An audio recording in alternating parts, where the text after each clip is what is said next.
Toca Livros e Grupo Editorial Pensamento apresentam A Essência do Bhagavad Gita, explicada por Paramahansa Yogananda e evocada por seu discípulo Swami Kriyananda, James Donald Walters. Narrado por Gabriel Rosa. Preâmbulo. Chegamos à Índia, para uma visita de 3 semanas, no momento em que Swami Kriyananda começava a escrever este livro. Durante semanas, inquietara o problema de como levar a cabo a tarefa.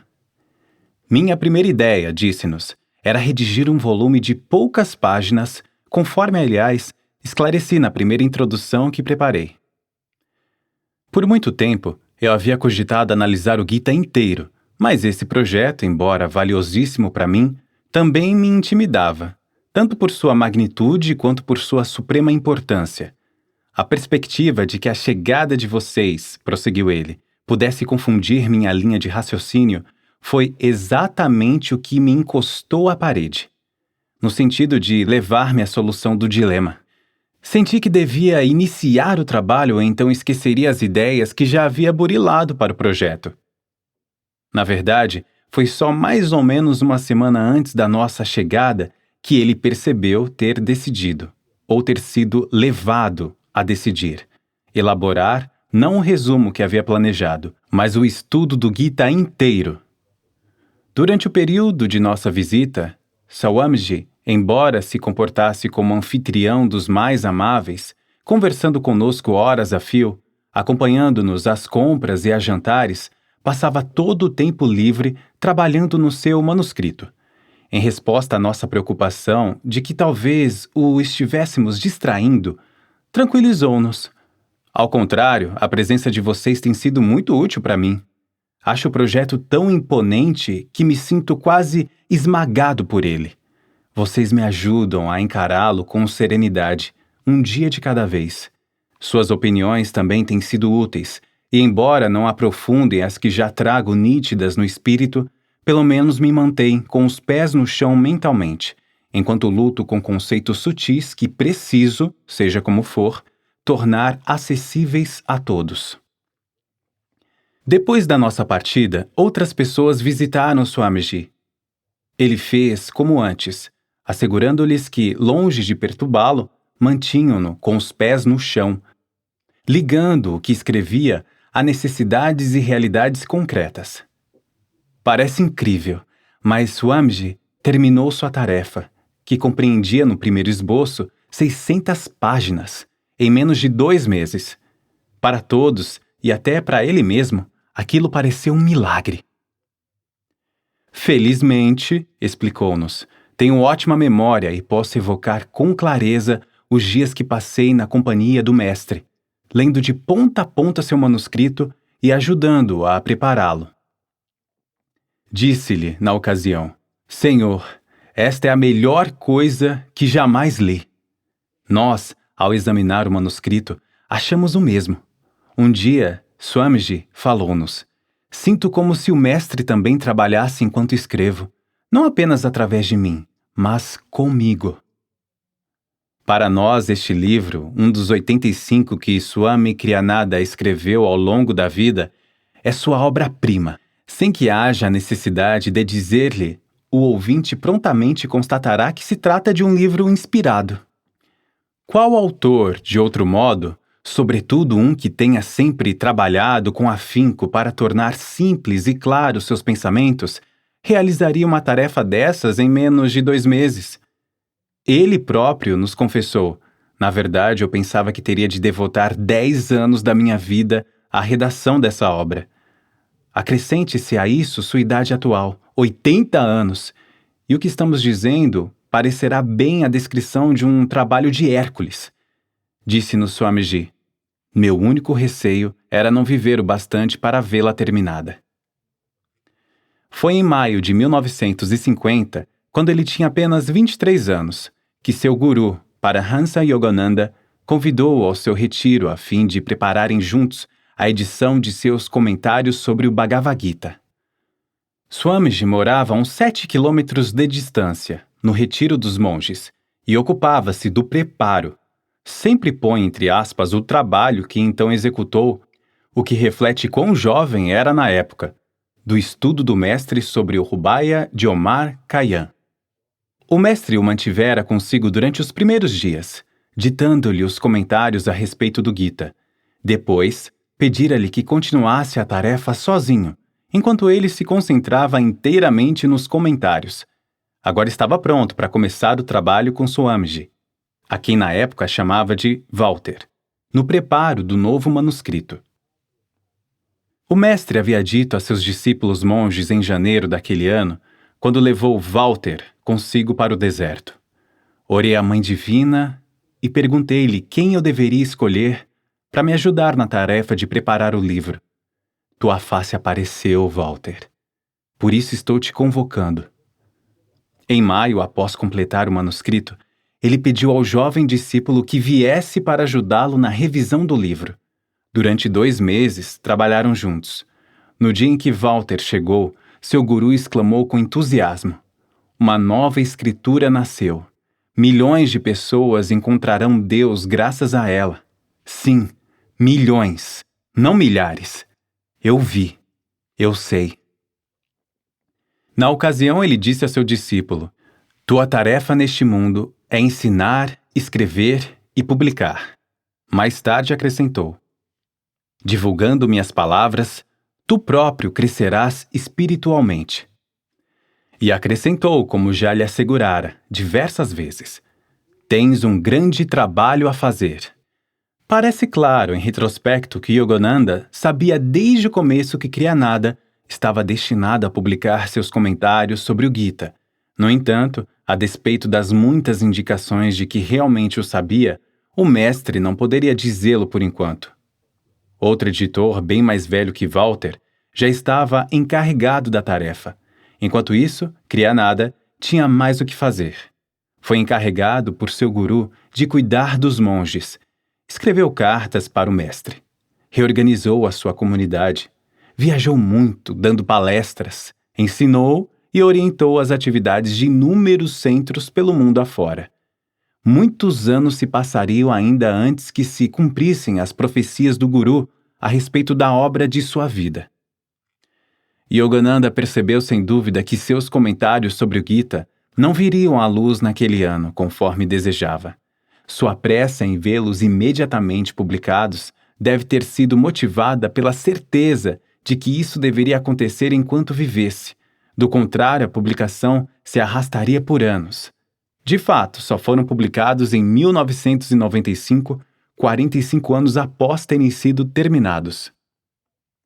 Durante esse tempo, todas as outras profecias do Guru sobre Kriyananda foram cumpridas.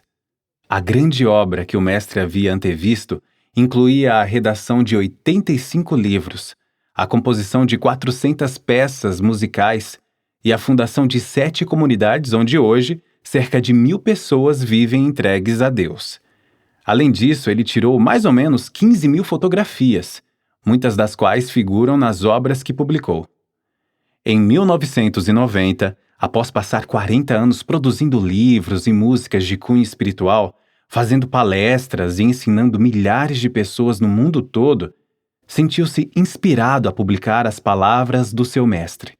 Daí por diante, publicou livros como The Sense of Self-Realization, com dizeres do seu guru, The Rubaia of Omar Khayyam Explained, coletânea dos escritos de Yogananda sobre o assunto, God is for Everyone, edição revista do livro de Yogananda, The Science of Religion, e uma última compilação das declarações do seu guru, Conversations with Yogananda. Em 2003, Swamiji ouviu o apelo do seu guru para realizar uma nova obra na Índia. Ele vive hoje na terra natal do guru. Tem um programa de televisão, pré-gravado, em 2 emissoras nacionais. Elaborou um curso por correspondência, Material Success Through Yoga Principles, e além disso escreveu vários livros. Mas sua principal ambição, por muitos anos, foi escrever este livro. Quando finalmente a primeira edição foi publicada em 1995, confessou-nos: fiquei desapontado. Lembrava-me bem do material que meu guru havia ditado para mim em 1950. Mas agora, quanta diferença do original! O livro não tinha a beleza singela, a clareza de que me recordava. Por todo lado deixava pistas das constantes e drásticas interferências. Eu queria depor a seus pés uma versão nova da obra que ele próprio realizou quando o conheci. Não tinha acesso ao original, mas felizmente fui abençoado com uma memória muito boa. Poderia eu, talvez, reconstituir de cabeça o que ele fez? De certo não me lembraria das palavras textuais, mas espantava-me quanto do contexto pude reter. Quem sabe? Quem sabe? Bem, deveria ao menos tentar. E assim, em outubro de 2005, ele achou que havia chegado a hora de ao menos iniciar a obra sobre os comentários de Paramahansa Yogananda sobre o Gita, para a qual seu guru o havia treinado durante os meses de inverno e primavera de 1950, 55 anos antes. O que começou como um resumo, logo se transformou num estudo estrofe por estrofe. Percorreu por alto a versão publicada, porém mais como recurso mnemônico, já que as explicações muito minuciosas ali contidas não coincidiam com suas reminiscências. Preferiu sintonizar-se com a consciência de Yogananda, que estava muito além daquilo que lia. Para nós foi uma verdadeira bênção estar na Índia durante as primeiras semanas desse projeto, que ele finalmente empreendeu. Disse-nos então: os pensamentos do mestre insinuaram-se sem dificuldade na minha mente, ajudando-me a encher página após página, com ideias profundas e inspiradas. Com um olhar radiante no rosto, Swami Kriyananda às vezes trabalhava até altas horas. Outras vezes retomava o trabalho bem cedo, muito antes do amanhecer. Com silenciosa humildade e imensa alegria íntima, disse aos que o rodeavam: sinto-me tão abençoado enquanto escrevo que nem consigo pensar em outra coisa. Percebo a profunda satisfação que meu guru tem com este trabalho. Eis aqui, pois, o livro que é um tributo vivo a duas das maiores contribuições espirituais da Índia ao mundo: a sabedoria do Bhagavad Gita e a importância da relação guru-discípulo. Ao longo de toda uma existência de dedicação e sintonia com seu guru, Swami Kriyananda transmitiu. Sentimos isso vivamente. A verdade e o poder vibrantes da explicação original que seu mestre deu sobre essa amada escritura. Yogananda orientou a vida e os pensamentos de seu discípulo por quase 60 anos, capacitando-o, com isso, a cumprir a missão que lhe havia sido confiada há décadas.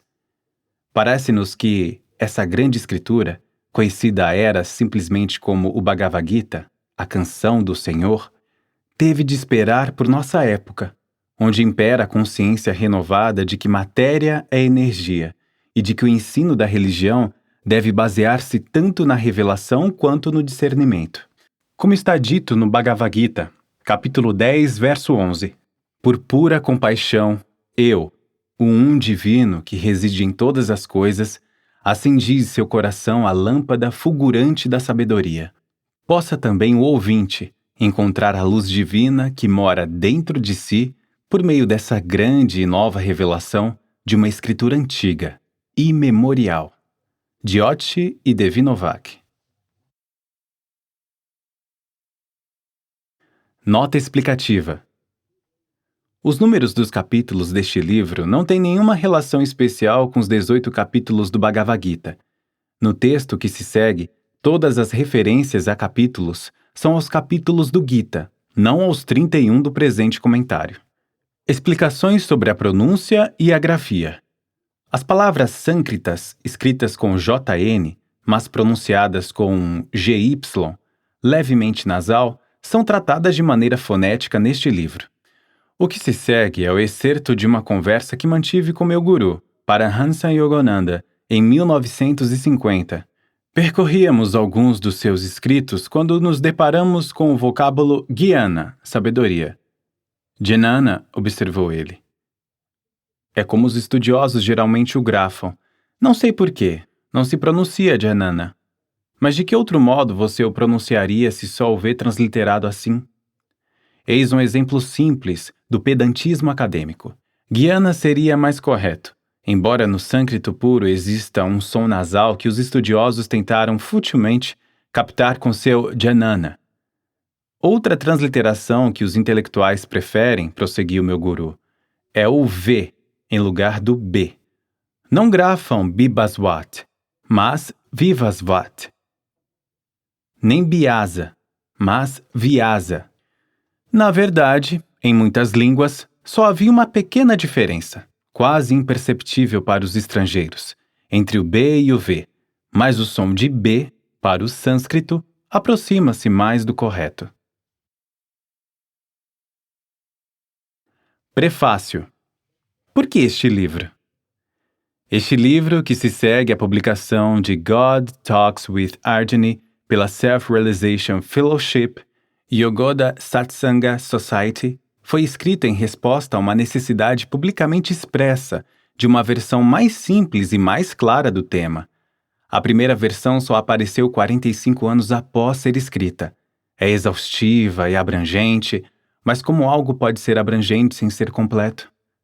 Certos ensinamentos, e mesmo certas histórias importantes para mim no original, não se acham na primeira versão publicada.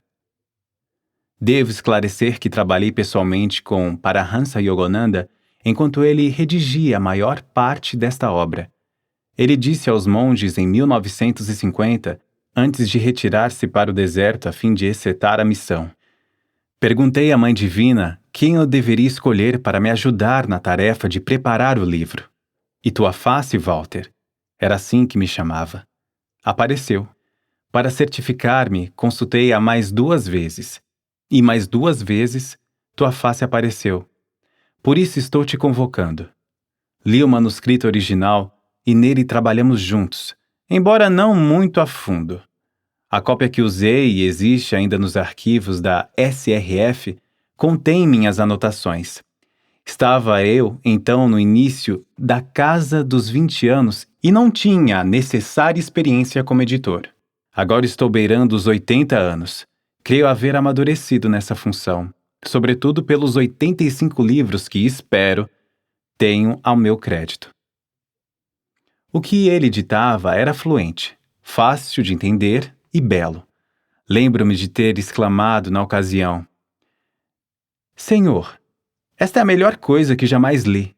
Por muitos anos, desde 1995, ano da publicação pela SRF, foi meu mais profundo desejo apresentar uma versão que se aproximasse o máximo possível do original, mas a esse original não tenho acesso. Felizmente, minha memória é excepcionalmente lúcida, e a ela recorri para escrever outros livros, dos quais o mais recente é Conversations with Yogananda. Também andei ensinando essas verdades por perto de 60 anos, como discípulo devoto do meu guru, e trago os ensinamentos, por assim dizer, na algibeira. Embora precisasse, é claro, me referir ao seu livro, só o fiz de passagem. Este não é, de modo algum, uma parafrase ou cópia dele. O que a presente obra representa é o meu sincero empenho em reproduzir o livro que li há 55 anos e amei de todo o meu coração. Era um grande livro. Procurei retomá-lo de um modo que, penso eu, e sinceramente espero, possa ser agradável ao meu guru, com ao menos um pouco do impacto do original. Suas ideias são as mais surpreendentes, impressionantes e úteis de que já tive notícia sobre o Bhagavad Gita. Introdução.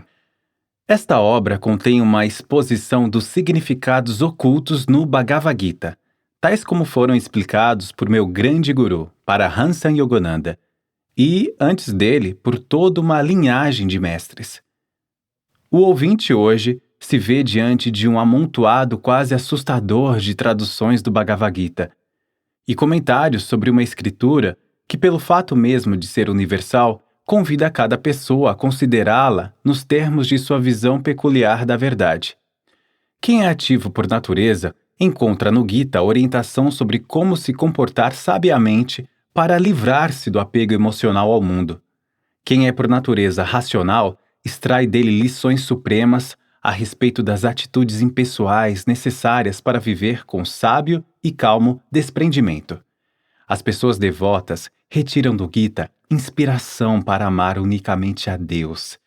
Enfim, aqueles que buscam Deus por meio de uma meditação serena colhem dessa escritura profundos ensinamentos sobre as atitudes corretas ao meditar. A verdade é uma só. As pessoas tentam fatiá-la como um bolo, mas até as fatias de um bolo convergem para um centro único. O Gita mostra que, por mais aspectos que a verdade exiba, todos se irradiam desse centro. Yogananda enfatizava em seus escritos, especialmente nos comentários sobre o Bhagavad Gita, que o homem é uma tríplice entidade: física, mental e espiritual. Todas as partes da natureza humana precisam ser desenvolvidas para que uma não obstrua as outras. Meu guru observou certa vez, com relação às abordagens unilaterais ao Bhagavad Gita, e há muitas, mesmo Swami Shankara, por mais profundos que fossem seus comentários, negou a importância da realidade física. Ele valorizou demais o lado espiritual em seus escritos. Estava certo ao dizer que tudo é aparência, mas convém acrescentar que, neste mundo de aparências, Maya tem sua própria realidade. Sim, tudo é sonho, mas mesmo os sonhos, como sonhos, são reais. O Bhagavad Gita examina cada aspecto importante do caminho espiritual. Na atividade, Karma Yoga, o yoga da reta ação. Na reflexão e no discernimento, Jnana Yoga, o yoga da sabedoria e da lucidez. No sentir e vivenciar emoções, Bhakti Yoga, o yoga da devoção. Há, porém, um ensinamento fundamental no Bhagavad Gita que junta todos os caminhos como os regatos se juntam num rio caudaloso. Esse rio, dizia Yogananda, é a energia que flui pela espinha dorsal. As vertentes do yoga oferecem orientação a pessoas de diferentes temperamentos básicos: o ativo, o lúcido, o emotivo. O rio largo que conduz à iluminação, contudo, é revelado pelo Raja Yoga, o yoga real, o caminho da espinha dorsal. O Raja Yoga, prosseguiu ele, conduz-nos diretamente pelo caminho central da espinha, ao silêncio interior da comunhão divina. Enfim, é o ensinamento desse yoga que faz do Bhagavad Gita verdadeiramente uma escritura para toda a humanidade. Por isso, Krishna conclama no Gita: Ó Arjuna, sê um yogi. Uma das coisas que diferencia os comentários de Paramahansa Yogananda dos demais é sua abrangência. Ele próprio me disse, após terminar de escrevê-los: agora sei porque meu guru aconselhou-me a não ler outros comentários sobre o Bhagavad Gita. Não queria que minha mente fosse influenciada por opiniões humanas. Queria isto sim, e foi o que fiz, que eu me sintonizasse com Beda Vyasa, o autor do Gita. Foi o próprio Beda quem escreveu essa grande obra pela minha mão. Anos depois, vim a entender mais claramente como esse grande sábio que viveu há milhares de anos conseguiu cruzar a voragem do tempo que separa sua época da nossa. Eu sabia já então que meu guru não havia burilado uma simples imagem poética, como a dizer que ele apenas havia honrado o espírito de Beda Vyasa. Não. O que ele fez foi sintonizar a consciência sempre viva daquele sábio inigualável. Tudo isso eu podia aceitar sem grande dificuldade. Mas uma pergunta me atormentava. Teria Vyasa, literalmente, ditado o comentário a Yogananda? Ou a comunicação ocorreu por outros meios? A comunicação supraconsciente nunca se confina à mera expressão verbal. Existem tantas intuições profundas que jamais caberiam em palavras. Em Autobiography of Yogi, Yogananda nos conta que seu grande guru, Swami Sri Yukteswar, apareceu-lhe após a morte. Na ocasião, o guru descreveu-lhe diversos aspectos dos universos astral e causal. No capítulo 43 daquele livro, A Ressurreição de Sri Yukteswar, Yogananda recorda: Minha mente estava em tão perfeita harmonia com a do meu guru que ele se comunicava comigo em parte pela fala e em parte pela transmissão do pensamento. A recepção das suas ideias sucintas era, pois, rápida. Os mestres dispõem de meios diretos com que se comunicar intimamente uns com os outros. Presenciei o efeito dessa comunicação há muitos anos em Sydney, Austrália. Eu tinha acabado de publicar minha edição de Rubaiyat of Omar Khayyam Explained, de Paramahansa Yogananda. A Sociedade Teosófica de Sydney havia me convidado para falar sobre esse livro a seus membros. Após a palestra, um ouvinte ergueu a mão e indagou qual era a interpretação que meu guru dava a respeito de uma determinada estrofe. A meu ver, disse ele, o que Yogananda escreve aqui não se relaciona claramente às palavras da estrofe. Compreendo o seu problema, repliquei, pois também estive às voltas com ele ao preparar a edição do livro. Contudo, meditando bastante sobre a estrofe e a explicação que meu guru lhe deu, pude perceber a conexão, por mais obscura que havia me parecido a princípio. Nisso, uma senhora da plateia também levantou a mão e declarou: Sou do Irã e conheço bem o persa antigo. Sei de cor a estrofe a que o cavalheiro se referiu. O problema é que ele está tentando cotejar a tradução de Edward Fitzgerald com o comentário de Paramahansa Yogananda. A conexão é vaga, concordo, mas comparando o comentário com o original persa, descobri que as palavras de Omar Khayyam e as de Paramahansa Yogananda condizem à perfeição. Como eu já disse, a comunicação supraconsciente quase nunca é verbal, e quando é, nunca o é inteiramente. Faz-se de maneira instantânea, transmitindo intuições profundas e diretas que jamais poderiam ser expressas apenas por palavras. As mentes comuns são cerceadas pelo intelecto, que costuma ponderar os prós e os contras em todas as questões. Muitas pessoas acham difícil entender esse nível superior de comunicação. Eis uma dúvida natural para elas. Se as palavras de Yogananda foram inspiradas pela supraconsciência, por que precisaram ser revisadas? A resposta é simples. Trata-se de dois níveis muitíssimo diferentes de comunicação. A comunicação por palavras é lenta e pesada, especialmente quando tentamos ser claros e precisos. As palavras, além disso, abrem amplo espaço às interpretações equivocadas. Eu próprio estou bastante familiarizado com o processo literário, pois passei mais de 70 anos tentando aperfeiçoar minha capacidade de expressão em forma verbal. Vem-me à mente o poema de Coleridge, Kubla Khan, um tour de force, de grande beleza do qual, quando jovem, decorei inúmeras passagens. Mas esse poema, em que pese o seu ritmo e metáforas maravilhosas, na verdade não comunica nenhuma mensagem. É um belo exemplo de falsa inspiração, como que induzida por drogas. De minha parte, sempre procurei escrever tendo em mira o conteúdo. De um modo geral, achava a despeito dos meus esforços mais conspícuos, que mesmo quando o texto fluía quase por si mesmo, o trabalho ainda precisava de revisão. Tive de fazer correções em todos os livros que escrevi, embora às vezes poucas.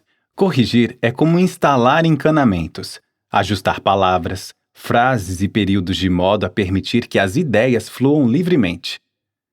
Trazer verdades espirituais para o plano material é o mesmo que baixar uma nuvem diáfana para onde seu vapor se torne um oceano irrequieto e batido pelos ventos.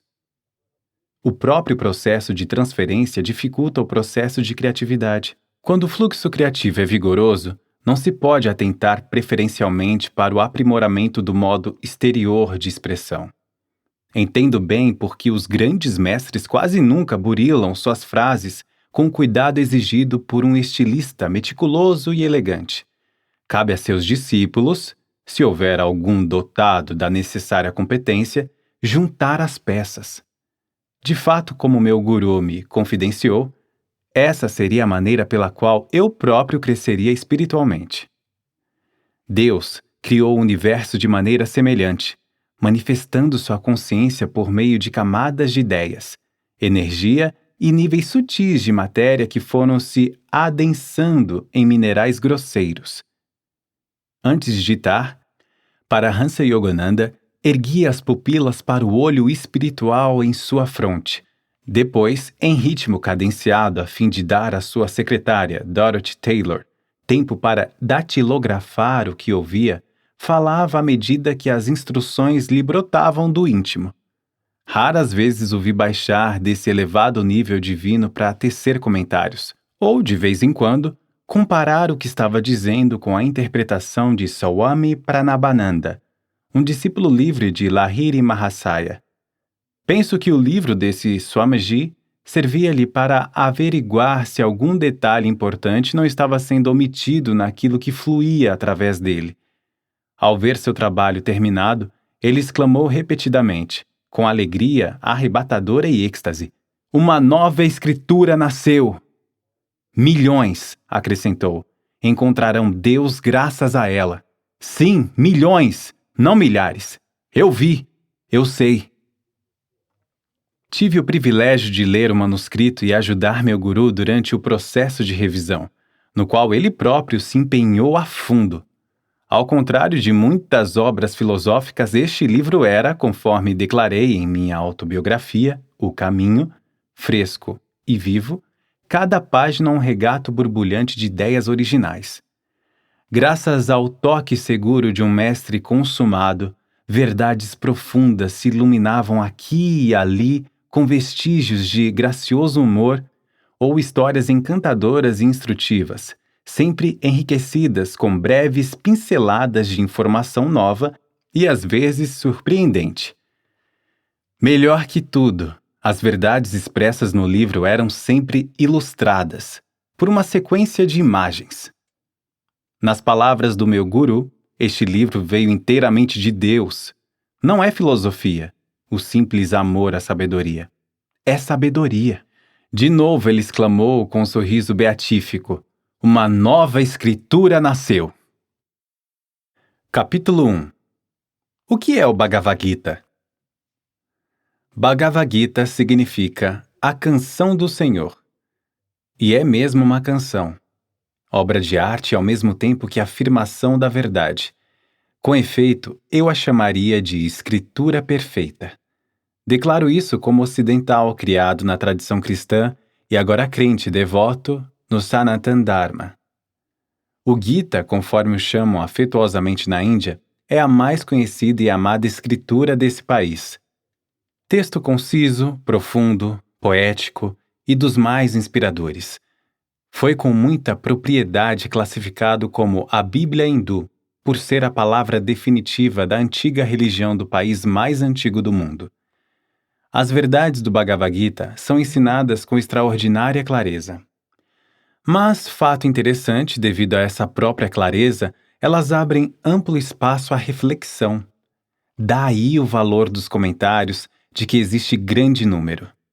Há no Gita níveis de significação para os quais ele mesmo é uma alegoria.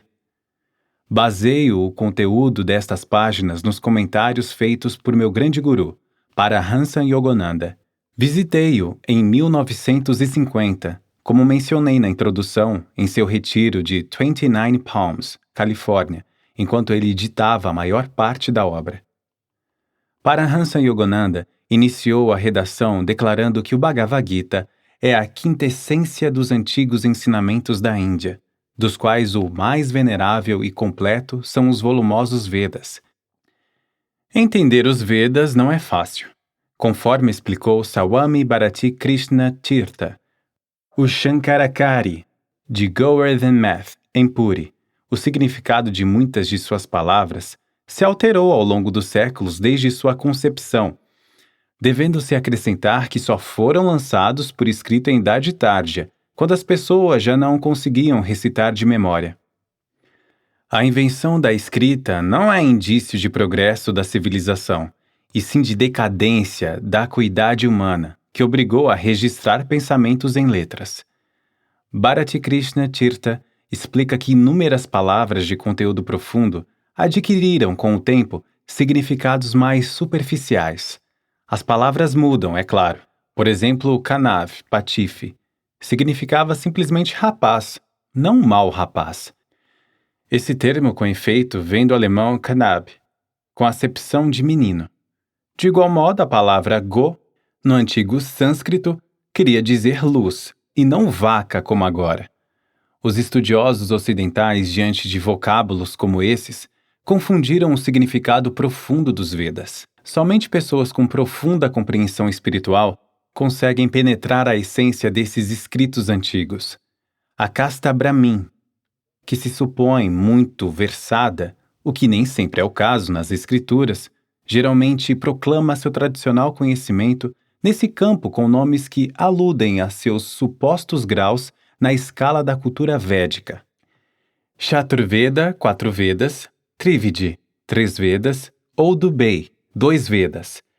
Os Upanishads são um resumo dos Vedas, e mesmo eles parecem obscuros às mentes modernas.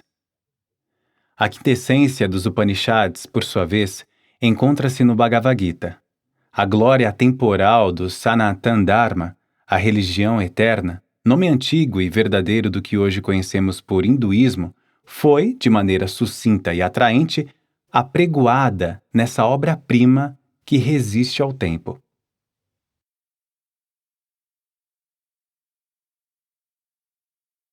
Capítulo 2. O que é Sanatana Dharma?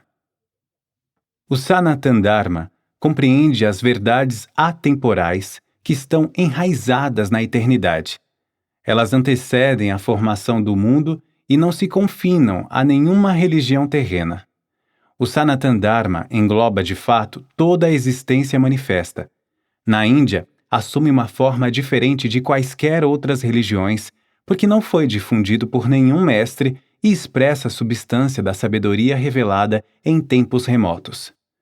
Os cristãos se julgam de posse da única revelação divina, a que chamam Bíblia Sagrada. Essa crença atrai um entendimento equivocado da própria palavra revelação.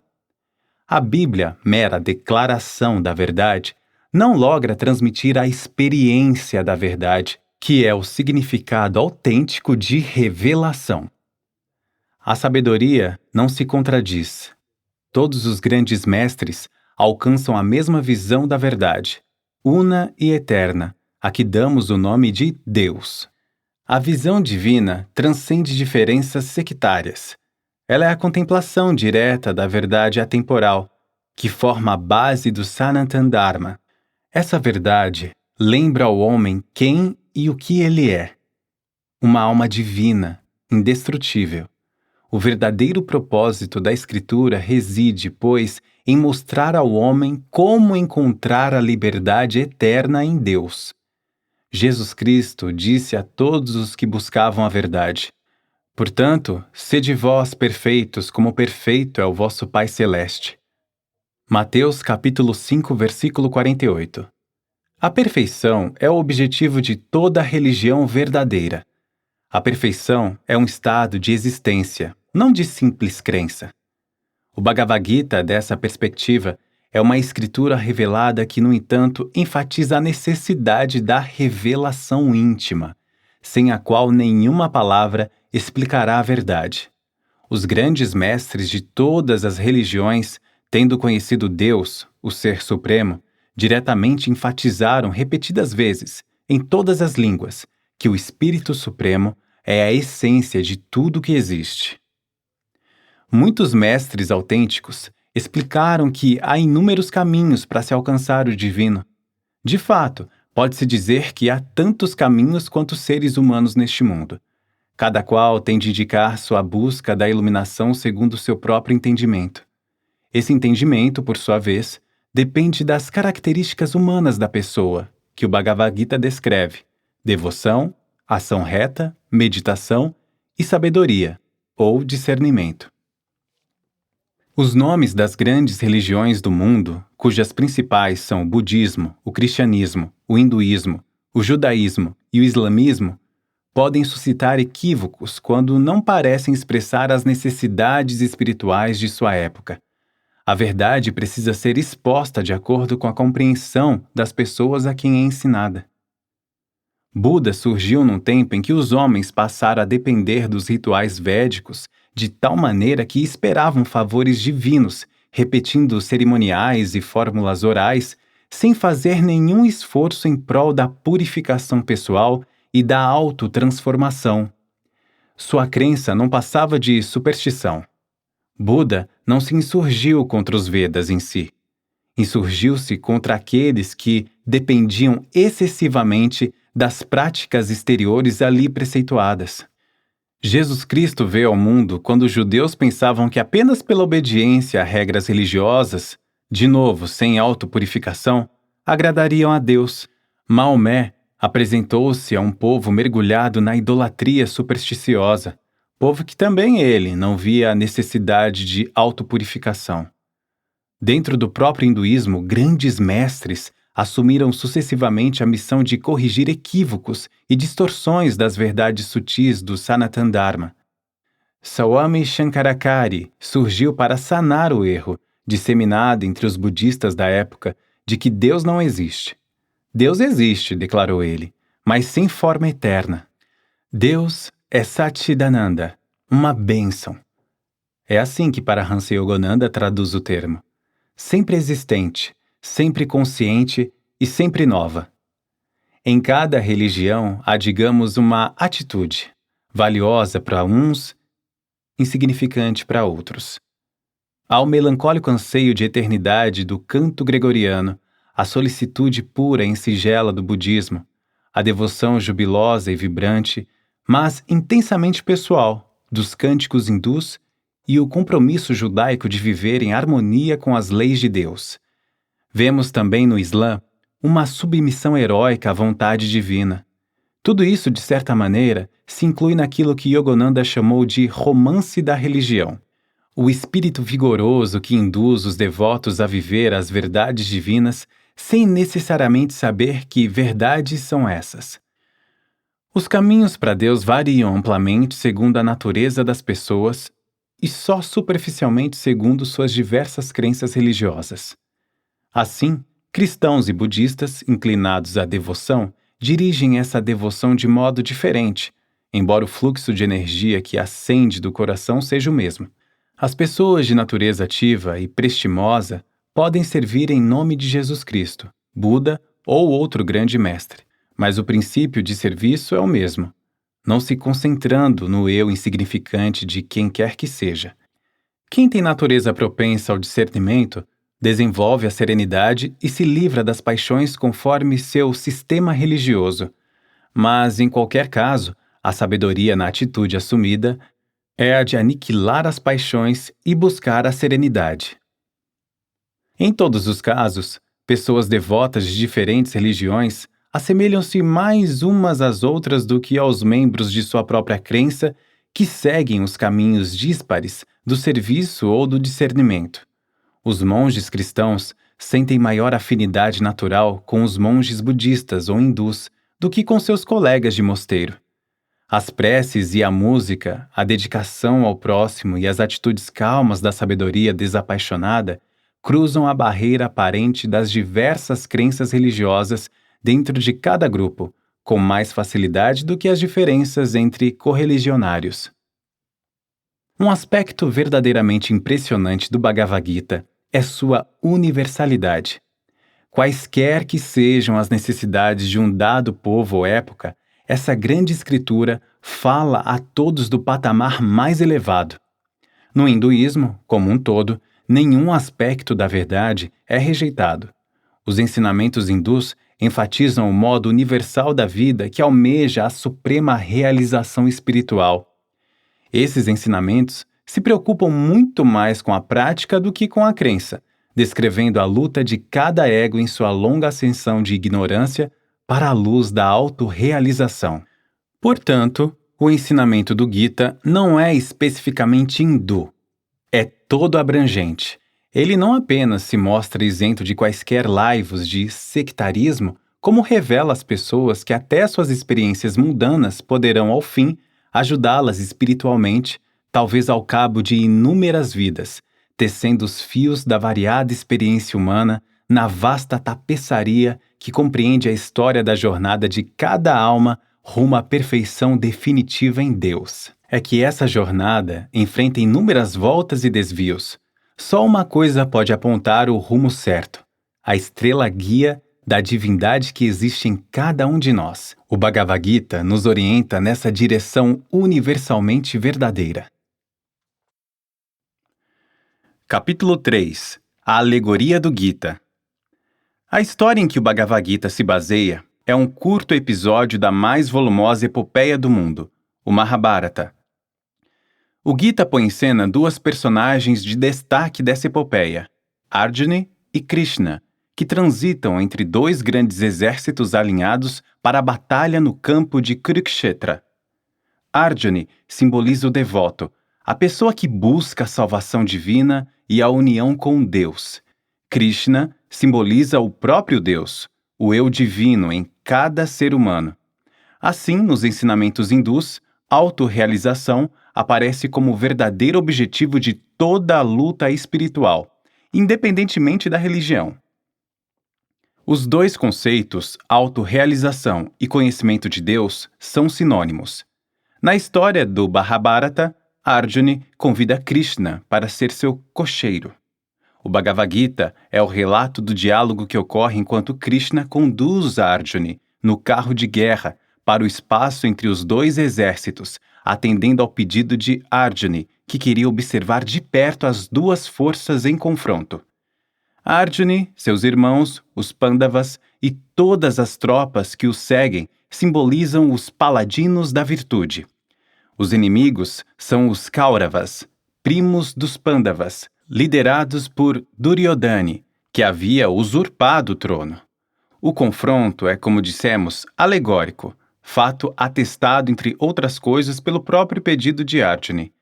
Ele é o comandante supremo do seu exército. Iria um general pedir algo aparentemente tão tolo como ser conduzido para o espaço entre dois exércitos encarniçados ao alcance do inimigo e quase no início da batalha? Seguramente, em termos práticos, esse pedido era absurdo. Enquanto Arjuna e Krishna transitam entre os dois exércitos, o primeiro fala das suas dúvidas quanto à justiça da guerra prestes a eclodir.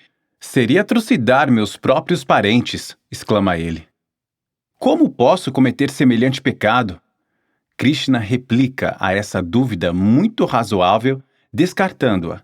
Em seguida, põe-se a expor a essência dos ensinamentos do próprio Sanatana Dharma. Obviamente, esse relato é alegórico.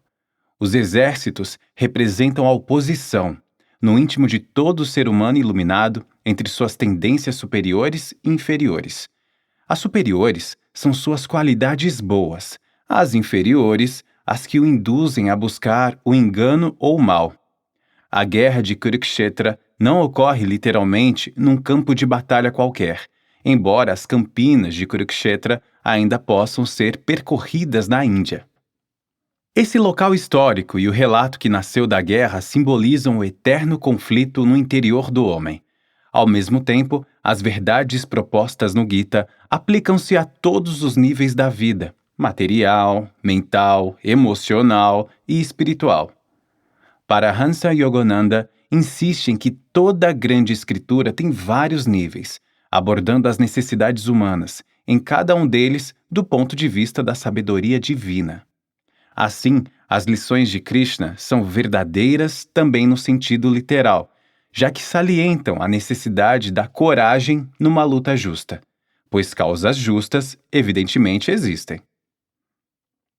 Mas Krishna transforma uma causa exterior justa em descrição do eterno conflito, dentro de todos os homens entre inspiração elevada e autoindulgência. Num sentido profundo, a guerra de Kurukshetra é a peleja infindável que se trava na mente entre o bem e o mal. Seu objetivo consiste na libertação definitiva. O próprio Krishna explicita a natureza alegórica do seu diálogo atemporal com Arjuna. Num capítulo posterior do Gita, diz ele: "Este corpo é o campo de batalha." Arjuna, vendo o inimigo de perto, encara o fato assustador de que muitos daqueles a quem irá enfrentar são membros de sua família. Afinal, os Pândavas cresceram juntos com seus primos, os Kauravas. Estudaram com o mesmo mestre, Dronacharya. Quando criança, brincaram e brigaram uns com os outros, como quaisquer garotos em toda parte. Os laços que formaram, embora nem todos amigáveis, eram ainda assim profundos e fortes. O primeiro capítulo do Gita não é, como supuseram muitos estudiosos, mera descrição dos principais guerreiros de ambos os lados de um conflito prestes a eclodir. Esses guerreiros são as forças que existem dentro da própria natureza humana. Até seus nomes, aproximados das raízes sânscritas, tornam-se nomes de qualidades psicológicas. Os que se opõem a Arjuna são, pois, seus primos muito conhecidos e mesmo amados. O Mahabharata relata toda a história dessa guerra iminente, explicando como os desejos materiais e a ambição do primo mais velho de Arjuna, Duryodhana, chefe dos Kauravas, forçaram o desentendimento, recusando aos Pandavas o trono a que tinham direito. Agora, Arjuna, vendo as duas famílias aparentadas prestes a engalfinhar-se para a mútua destruição, lamenta ter de lutar. De certo, diz a Krishna, seria um pecado matar gente do meu próprio sangue. Não deveria antes, por justiça, renunciar de vez ao trono? Mas essa guerra não é um simples conflito de ambições. Vem descrita no Mahabharata como uma disputa necessária entre o bem e o mal. Caso Duryodhana, o usurpador, permaneça rei, o povo sofrerá sob seu domínio ilegítimo. A guerra de Kurukshetra, que deverá começar no dia seguinte, oporá princípios elevados à ambição orgulhosa, aspirações da alma, qualidades que, na natureza humana, mantêm o ego submisso à ilusão. Krishna conforta Arjuna em sua tristeza. A própria morte, assegura a ele, seria preferível a uma vida de injustiça. Aqui, não estão em jogo unicamente a vida física ou a morte. Em confronto, acham-se a vida espiritual e o abandono das qualidades que levam à bênção da alma. A morte do corpo, lembra Krishna, não é nada. Um simples despir de vestes não afeta a consciência da pessoa que continua a existir na eternidade. Repelir os princípios espirituais, contudo, significa acatar a morte espiritual. Luta! Aconselha Krishna a seu discípulo. A guerra não é um combate mortal, físico, mas um esforço íntimo em prol da vitória dos princípios da alma sobre a indolência do espírito e o conforto material. Eis a primeira e mais importante mensagem do Bhagavad Gita. Krishna prossegue explicando que existem inúmeros caminhos para Deus, segundo não as crenças das pessoas, mas seus temperamentos. Ele descreve as atitudes corretas para o devoto, as muitas ilusões que o impedem de encontrar Deus e a maneira de superá-las. No soberbo capítulo, delineia-se sob forma altamente metafórica a experiência suprema do divino. Embora a batalha encenada seja alegórica, o conselho dado nessa escritura pode ser útil para todos os níveis da existência, inclusive a guerra justa. Uma escritura verdadeira, assegura-nos Paramahansa Yogananda, contempla sua inteireza as necessidades humanas. Os fatos narrados no Mahabharata têm também, com efeito, caráter histórico, e embora muitas de suas personagens sejam fictícias, outras viveram de fato na Terra. Hoje, na ficção histórica, é comum incluir figuras reais conhecidas a fim de dar autenticidade ao relato. Vyasa, ou Vyasa, o autor do Mahabharata, afastou-se dessa técnica principalmente ao transformar suas personagens principais em personagens históricas, enquanto as de segundo plano se prestavam a simbolizar o vasto conjunto de aspectos da natureza humana. As personagens principais viveram, como dissemos, historicamente, inclusive os irmãos Pandavas, Yudhishthira, Bhima, Arjuna, Nakula e Sahadeva, e alguns dos Kauravas, e umas poucas mais. Os demais personagens Vyasa inventou, adequando episódios da vida deles à alegoria que estava tecendo como um tapete. O tema que anima esse grande épico é a primeira separação da alma. Há incontáveis éons de Deus. A longa viagem da alma pela terra, devoluta da ilusão e seu regresso final, após inúmeras provas e tribulações, a grande fonte de toda a vida. Essa é a história pela qual toda alma deverá passar quando toma o caminho exterior da existência e, ao mesmo tempo, opta por seguir o caminho interior do divino despertar. A Guerra de Kurukshetra descreve a luta final da alma para desvencilhar-se dos grilhões de Maya, ou ilusão. A guerra em si, embora seja também um evento histórico, ilustra o combate que todo aspirante espiritual, cedo ou tarde, terá de enfrentar. Capítulo 4. Alegoria na Escritura. A mescla de fato e ficção para fins alegóricos é comum nas Escrituras. Sugere a mescla que existe também na vida, o aspecto onírico da existência na Terra, associado às verdades profundas da alma. Vemos um exemplo desse recurso literário no livro do Êxodo, da Bíblia, quando os judeus escapam há anos de cativeiro no Egito. Essa fuga é um fato histórico. No Êxodo, porém, os detalhes do episódio foram elaborados em forma de alegoria. O Êxodo relata, por exemplo, que o povo judeu vagou durante 40 anos pelo deserto do Sinai. Sem dúvida, não poderia de modo algum gastar tanto tempo em sua busca. Um simples olhar ao mapa da área mostra que o deserto é pequeno demais para uma jornada tão longa, a menos, é claro, que aquela gente toda estivesse envolta nas brumas da ilusão. Acreditar que os judeus precisaram de 40 anos para cruzá-lo exige voos excessivamente ousados de imaginação. Demarcou-se assim o tempo deliberadamente a fim de sugerir um significado mais profundo por trás da busca da terra prometida. Deserto, nos escritos espirituais, é um termo muitas vezes usado alegoricamente para figurar o silêncio interior que se goza graças à comunhão com a alma. Nesse silêncio, as flores refinadas dos prazeres dos sentidos jamais desabrocham. A marcha de 40 anos pelas areias do Sinai representa a longa busca da iluminação espiritual. No Êxodo, todos quantos haviam nascido em cativeiro teriam de morrer antes que a nova geração entrasse na Terra Prometida. O significado aqui é que toda característica manifestada sob o jugo da consciência egóica precisa ser transcendida. Somente as qualidades da alma, aprimoradas graças à expansão da comunhão divina, estão aptas a entrar no reino eterno. A terra prometida descrita na Bíblia é a união com Deus, o país da consciência cósmica. As qualidades ilusórias, nascidas da consciência egóica, enraizam-se na consciência da separação de Deus. O ego não é o eu verdadeiro. Todos fomos feitos à imagem e semelhança de Deus. A Bíblia, no primeiro capítulo do Evangelho de São João, diz-nos que somos seus filhos. Se nos considerarmos diferentes dele, teremos de transcender essa visão de nós mesmos antes de, como almas puras, penetrar no reino divino. Qualidades do ego como egoísmo, ódio, paixão, inveja, ambição pessoal, cobiça, ciúme e cólera são pesos que impedem o balão do discernimento de voar para os céus do espírito. Por isso, São João nos diz também: nenhum homem jamais viu Deus. Em outras palavras, por meio da consciência humana, do ego, nunca poderá o divino ser percebido.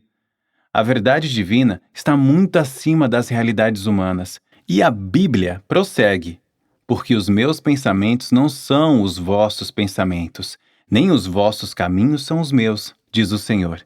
Isaías, capítulo 55, versículo 8. A terra prometida é o prêmio final daqueles que buscam Deus honestamente. O Êxodo contém um vislumbre esotérico que reforça essa verdade. A terra prometida é uma terra donde emana leite e mel. Diz a Bíblia: disse ainda o Senhor: certamente vi a aflição do meu povo, que está no Egito. Por isso desci a fim de livrá-lo, e para fazê-lo subir daquela terra a uma terra boa e ampla, terra que mana leite e mel. Êxodo, capítulo 3, versículos 7 e 8. De fato, alguns aspectos do caminho espiritual são mais sutis que o conhecimento vulgar, a saber, mais sutis que tudo quanto uma pessoa carente de experiência pessoal das realidades interiores pode compreender. Esses aspectos, porém, são familiares aos iogues e outras que meditam demoradamente. Temos aí verdades vislumbradas tanto na Bíblia quanto no Bhagavad Gita. Consideremos, de passagem, esse relato específico da Bíblia. Em estado de êxtase profundo, sucede às vezes que a língua se volte automaticamente para cima, na direção do cérebro. Na ponta da língua há um magnetismo positivo que, quando unido ao seu complemento negativo na cavidade nasal, provoca um curto-circuito, por assim dizer, no fluxo de energia do corpo e conserva-o no cérebro.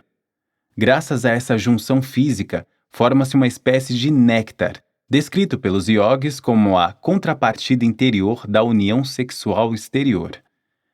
As escrituras hindus afirmam que esse néctar tem o gosto de uma mistura de manteiga clarificada ou ghee, o leite em sua forma mais pura, com mel. Os Vedas hindus dão-lhe o nome de Soma. Uma escritura inteira foi chamada de Soma Veda.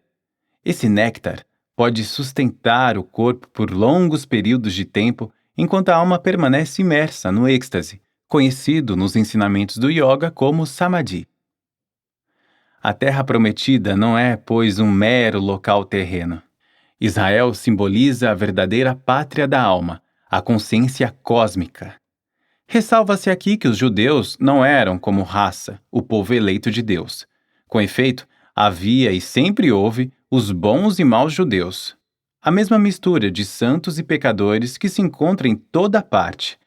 Os judeus, nessa história, simbolizam os que aspiram sinceramente em qualquer país e religião, a romper as cadeias dos sentidos e fundar dentro de si o reino de Deus. Como costuma repetir Paramahansa Yogananda, Deus escolhe os que o escolheram. A história de Moisés e da saída dos judeus do Egito encerra outros símbolos místicos, iogues por natureza, uma vez que se relacionam a verdades mais frequentemente consideradas parte dos ensinamentos do yoga. Vemos Moisés, por exemplo, suscitando o poder da serpente da Kundalini. Disse o Senhor a Moisés: faze uma serpente abrasadora, põe-na sobre uma haste, e acontecerá que aquele que for picado, ao olhá-la, viverá. Fez Moisés uma serpente de bronze e a pôs sobre uma haste. Sendo alguém picado por alguma serpente, se olhava para a de bronze, sarava. Números capítulo 21, versículo 8 e 9. Aqui, dois tipos de energia característicos da serpente são descritos. A força descendente, que arrasta a consciência para o prazer mundano e sensual, e o fluxo ascendente, que libera a consciência da ilusão. A haste é a espinha dorsal. Muitos swamis, na Índia, carregam consigo um danda, espécie de cajado, que usam para nunca se esquecer de permanecer concentrados na espinha. A haste, descrita na história de Moisés, é feita de bronze. A serpente presa a ela fulgura, a sugerir a luz interior que sobe com o despertar espiritual. Só quando essa luz ou energia Kundalini se alça é que a picada venenosa da ilusão pode ser curada. Por isso também Jesus Cristo disse: e do modo por que Moisés levantou a serpente no deserto, assim importa que o Filho do Homem seja levantado. João capítulo 3, versículo 14. Jesus não falava de sua morte próxima na cruz. Aquele era um evento que ninguém, então como agora, poderia antecipar. Um comentador tarde, portanto, é que deve ter dado semelhante interpretação. Jesus queria dizer, isso sim, que a consciência humana tem de ser erguida tal qual Moisés ergueu a dele no deserto do silêncio interior, alçando o poder da Kundalini na espinha.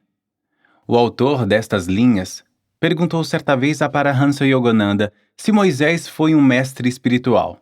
Sem dúvida, respondeu Yogananda, com inteira segurança. A Bíblia afirma que ele levantou a serpente, isto é, o poder da Kundalini, no deserto. Esses breves excertos da Bíblia são aqui apresentados a fim de preparar o leitor, sobretudo se judeu ou cristão, para ensinamentos igualmente profundos do Bhagavad Gita. Mesmo os hindus, após refletir sobre a universalidade dessas lições, talvez achem mais fácil harmonizá-las com os aspectos profundos da grande escritura hinduísta. Capítulo 5. A Gênese da História. A figura principal do Mahabharata e, portanto, do Bhagavad Gita é o Senhor Krishna, cuja existência real está imersa em lendas. Que ele foi uma pessoa real na história não resta dúvida. Os fatos básicos de sua biografia são conhecidos. As lendas, no entanto, os dias de infância entre os gopis e gopals, meninas e meninos pastores, de Brindavan, por exemplo, devem ser interpretadas como alegorias. Há também, por exemplo, a história de como sua mãe adotiva, Yashoda, tentou amarrá-lo, ainda criancinha, para impedi-lo de fazer traquinagens. Ele gostava de roubar queijo fresco da cozinha. Arranjou uma faixa que, ao seu ver, era comprido bastante para a tarefa. Mas, inexplicavelmente, revelou-se curta demais. Ela trouxe outra faixa e emendou-a à primeira, e também essa extensão não bastou. Vários outros pedaços foram acrescentados. Não importava o comprimento atingido, a faixa nunca era suficiente. Por fim, Yashoda compreendeu seu equívoco. O infinito não pode ser contido por nada. Como esperar que a mente humana abarque a vastidão divina? Então Yashoda, humildemente, pediu a Bala, a criança Krishna. Senhor, por obséquio, permite que te amarre a fim de poder completar meus afazeres. Com todo gosto, vendo-se assim tão respeitosamente instada, a criança divina permitiu que ela agisse conforme seu desejo. Essa história é alegórica, sem dúvida nenhuma. Mesmo que tenha acontecido, alegórica ainda seria no sentido de conter um significado profundo. Quando os relatos da infância de Krishna são postos em sequência, fica claro que se destinam a instruir os devotos, não a registrar acontecimentos reais. A epopeia inteira do Mahabharata é também uma longa alegoria. Para as finalidades aqui propostas, seria contraproducente condensar essa comprida e complicada história, que descreve o mergulho do espírito no ego e a ilusão da separação, de Deus, dos outros egos, de tudo, além da luta para ascender de novo à unidade com o espírito. Bastará, pois, um breve resumo. Os Pandavas eram a descendência de Pandu, os 3 mais velhos filhos dele e de Kunti, os 2 mais novos dele e de Madri. As personagens principais da epopeia de fato existiram. Beda Vyasa teceu sua alegoria em torno de pessoas reais e eventos históricos. As figuras de segundo plano, porém, são fictícias, representam qualidades psicológicas do homem. Pandu simboliza o discernimento, ou Buddhi. O autor o descreve como de cor branca. Seu nome deriva de Pand, branco. Metaforicamente, o branco significa pureza. Uma inteligência pura revela um discernimento aguçado. Kunti, a mãe dos 3 primeiros Pandavas, representa o poder da serenidade. Seus filhos nascidos de Pandu são Yudhishthira, divina calma, Bhima, domínio da força vital, prana, e Arjuna, autocontrole. Madri, a mãe dos 2 Pandavas mais jovens, que são os gêmeos, representa o poder do apego à serenidade. A fim de entender por que havia 2 mães para os 5 Pandavas, cumpre estar familiarizado com o simbolismo aqui presente. Cada Pandava corresponde a um dos 5 chakras ou centros espinais. O yoga explica, pormenorizadamente, em God Talks with Arjuna, que o caminho do despertar divino é, conforme dissemos, a espinha. A energia penetra no corpo através da medula oblonga, na base do cérebro. A partir desse ponto, o espermatozoide e o óvulo, unindo-se, iniciam a formação do embrião. A energia, já então solidificada em matéria, transita pelos nervos, depois de criá-los, até o cérebro, desce pela espinha e projeta-se para fora, a fim de moldar o corpo. Quando, por ocasião da morte, a consciência se retira do corpo, a energia primeiro recua das extremidades para a espinha, sobe por ela e sai pela medula oblonga, deixando o corpo. Durante o êxtase da meditação, o yogi, ou santo, como seria chamado em outras religiões, recolhe sua energia e consciência pelos mesmos caminhos. A meditação profunda é um processo de morrer conscientemente, com a possibilidade, no entanto, de voltar ao corpo depois para reassumir suas atividades normais, como declara São Paulo no Novo Testamento da Bíblia. Para Hansa Yogananda, frequentemente citava essa passagem: "Morro todos os dias."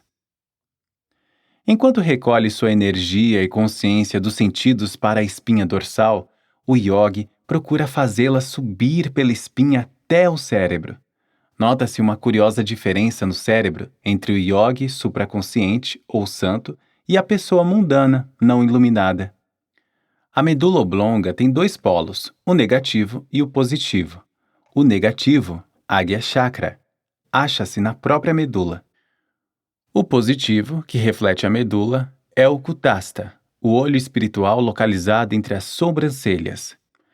O homem não iluminado regride quando dá morte ao sono negativo. Ele precisa cruzar o rio Létis, como chamavam os gregos, as águas do esquecimento. Depois de algum tempo, poderá, caso não seja de todo materialista, despertar no mundo astral e gozar por breve espaço e em graus variados suas belezas antes que os desejos materiais o arrastem de volta à Terra para reencarnar num corpo físico. As questões relativas ao gozo no mundo astral serão discutidas mais adiante. Por ora, preocupemo-nos com o caminho espinal para a iluminação. O yogi capaz de concentrar toda a sua atenção no olho espiritual abandona voluntariamente o corpo, quer no êxtase, quer na morte. Pode-se perguntar: o olho espiritual é puramente simbólico? Não.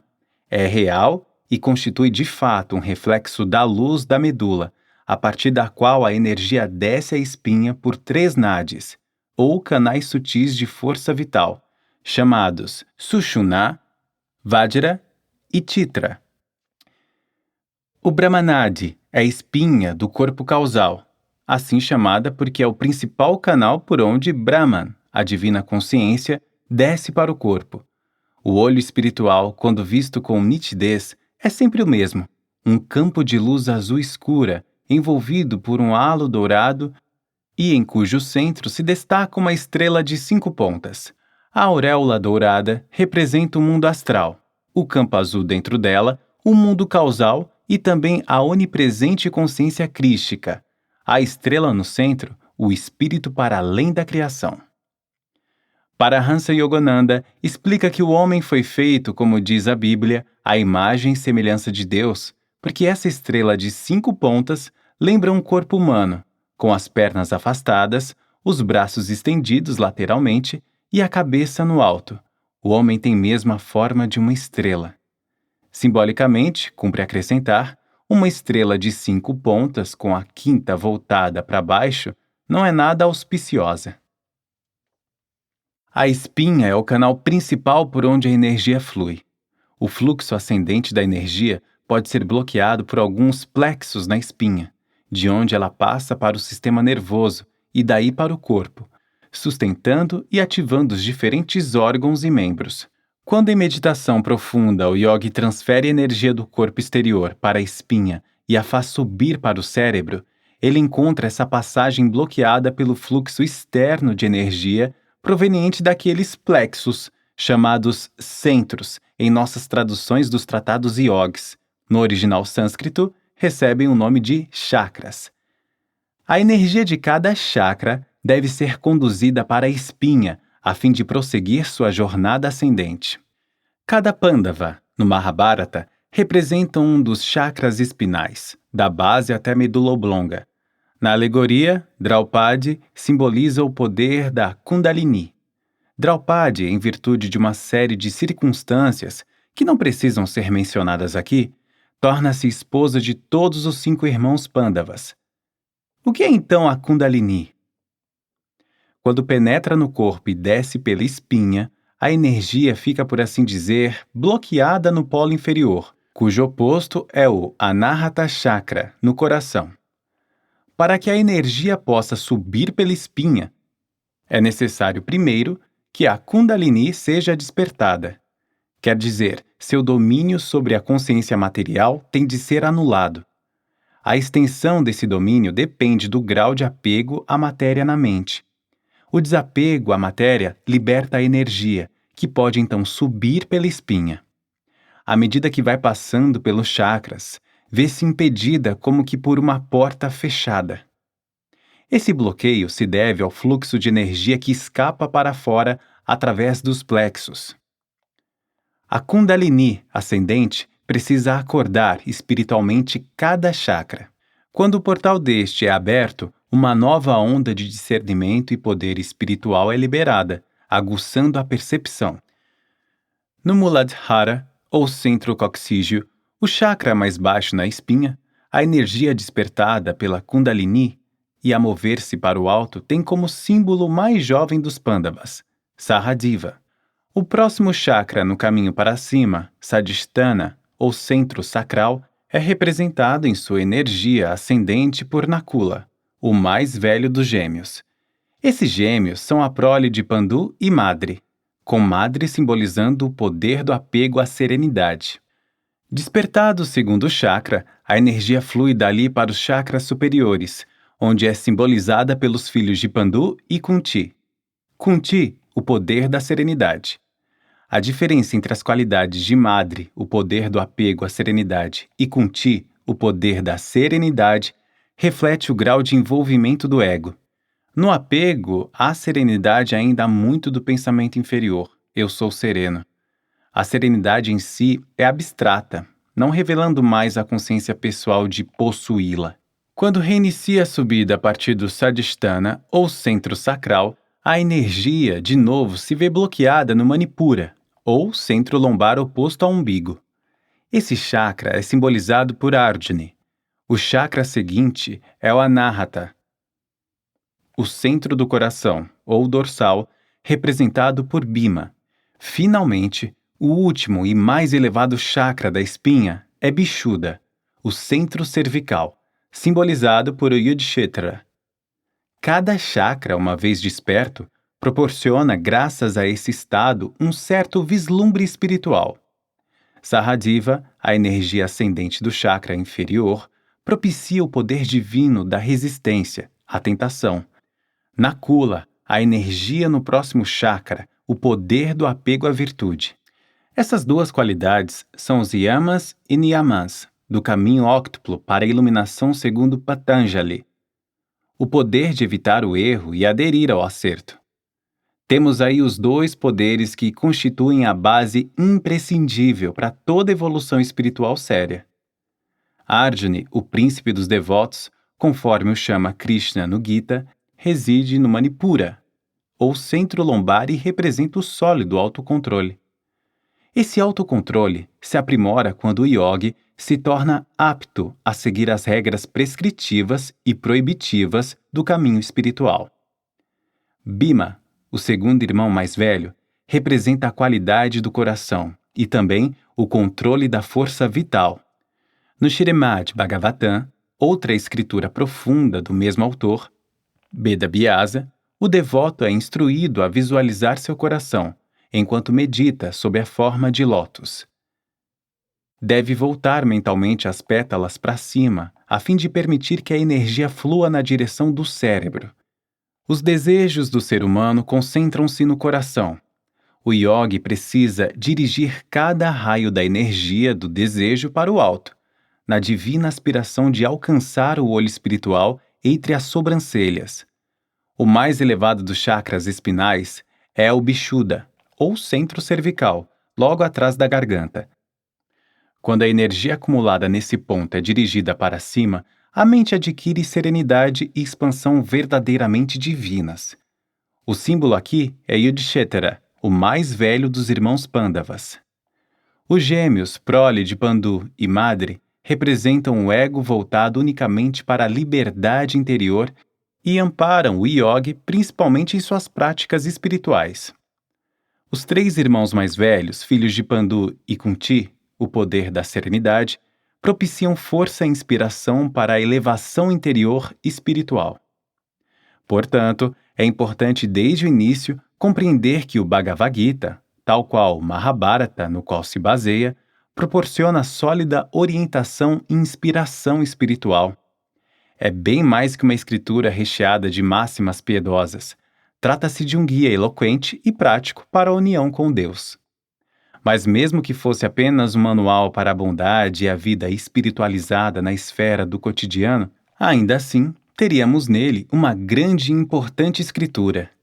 O que torna o Bhagavad Gita tão notoriamente útil para o caminho espiritual é o fato de oferecer orientação em inúmeros níveis, como ouviremos nos próximos capítulos.